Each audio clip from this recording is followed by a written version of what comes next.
What's up, guys? So today I have a video for you guys, and today I'm going to talk about how to deal with depression. So most people have gone through about of depression, some worse than others, but yeah, let's just get right into it and talk a little bit about depression.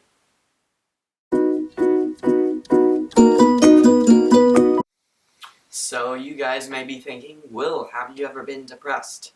And the answer to that question is yes. While generally now I am a happy and smiley person, if that's a word, I used to not be. Um, there was a very dark time in my life where I was very depressed, and I did not deal with it well. So today we're going to talk about how to deal with it a little bit better, and hopefully this helps you guys to make sure that you don't have to go through the same things that I went through. So guys, I want to talk a little bit about my own personal depression story before we go into how I dealt with it and how you guys can deal with yours. Um, so it all started in 8th grade, middle school in general. I've always been a very short person. I was a late bloomer. I was not even 5 feet tall going into high school, which is, abnormal for boys, especially, most guys are around 5'3", 5'4", going into high school, but I was probably 4'11", shorter than most of the girls in the school, and so I was always bullied for being short, and that definitely made me upset. Also, middle school was the time that my father decided that he wanted to look for a new job, specifically in 8th grade, and I could not grasp the idea of leaving Alabama, my home for so long. I had known the people there all my life. My sister lived there, my grandfather lived there, and I just never could feel like I was ever going to feel like there was going to be another home for me. Like I always thought that Alabama was home, and it would always be home, and this is my place to stay. And sadly, I was wrong.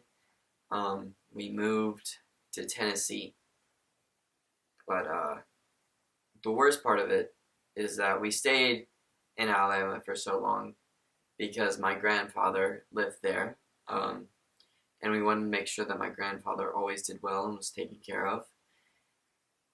But around 8th grade, middle 8th grade, he had a heart attack, and it seemed like he would be okay. He went through surgery, and the surgery was successful, and um,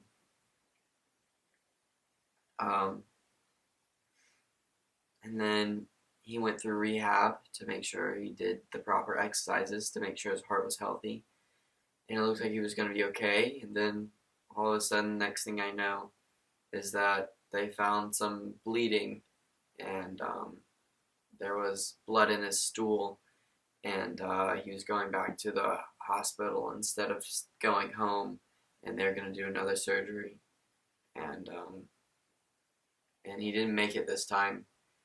And I remember coming home and seeing my mom, and she had red eyes, and I didn't know what to think. And then she said, "Well, your grandfather's dead." And at that point, it felt like the world was crumbling. And then my father found a new job, and I left all my support. I didn't have many friends here my first year. I was short. Everybody made fun of me. Um, and I was really close to my grandfather. We spent extended amounts of time together, and I cried like a baby at his funeral.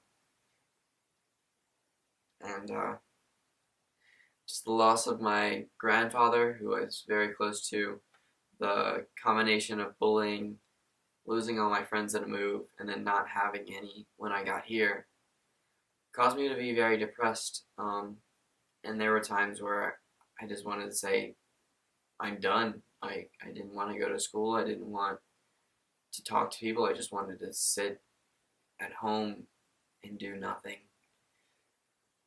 But I got over that, and the good news is there's a light at the end of the tunnel for you guys, and there was one for me.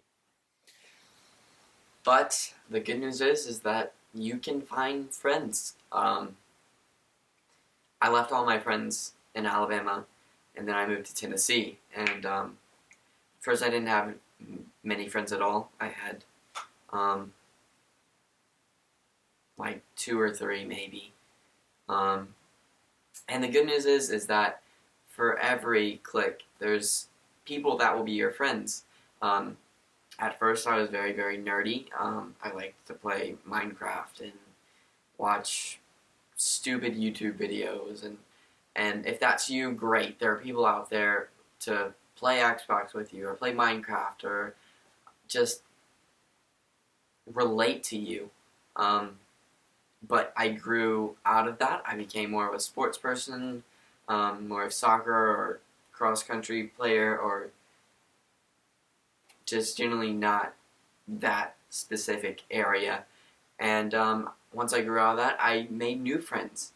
And so the point is that no matter where you are in life, who you are, what you feel interested in, there are always going to be people for you that understand you and what your interests are.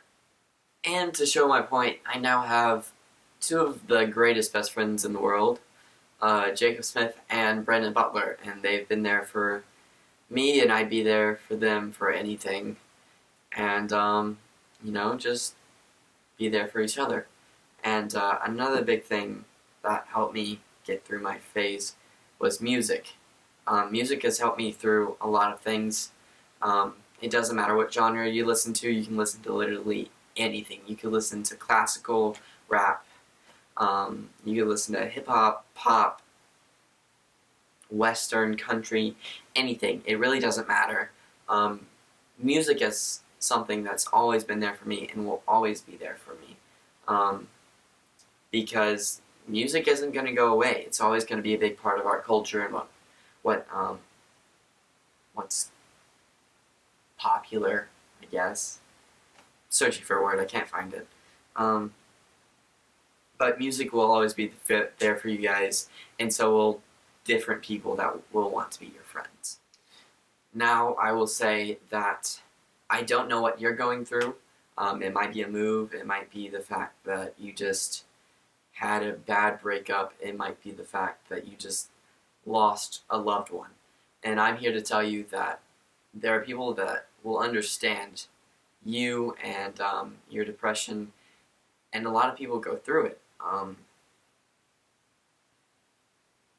I'm sure that there are, to some extent, that I cannot understand what you're going through, but there is someone out there that will, and will believe you, and will want to help you.